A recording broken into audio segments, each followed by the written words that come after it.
বর্তমানে একটা সংসার সুন্দরভাবে চালাতে হলে একটা হাজবেন্ডের স্যালারি প্রতি মাসে কত টাকা হওয়া উচিত? ভাইয়া, একটা স্ট্যান্ডার্ড লাইফ লিড করার জন্য যতটুকু প্রয়োজন অতটুকু অ্যামাউন্টটা যদি আমাদেরকে একটু বলতেন। অ্যামাউন্টটা 2 লাখ 2.5 লাখ।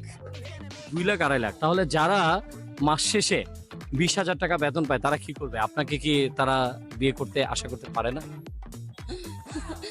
না ভাইয়া, পারে না। মিনিটের ভিডিও বানাইছো, কামাই করব নাঙ্গে, ঢালবা তোমার মাঙ্গে। তোর বাপ তোর মাও যে বিয়ে করছে, সন্দেহ হয় তোর বাপে 2-2.5 লাখ টাকা কামাই। টেকে কি বলতে গোয়াদে পারে এই মাইকি? তোকে গালানোর জন্য বৃষ্টির মধ্যে ছাতা নিয়ে বাইরে আসলাম, কেন তোকে তো গালান ছাড়া কোনো বুদ্ধি নাই। আচ্ছা 14 গোষ্ঠী কামাই করে 2-2.5 লাখ টাকা এই মাইকি। সরকারি বেতনে চাকরি কত দাম কত? একটা পুলিশের সাধারণ একজন কনস্টেবল 20-22 হাজার টাকা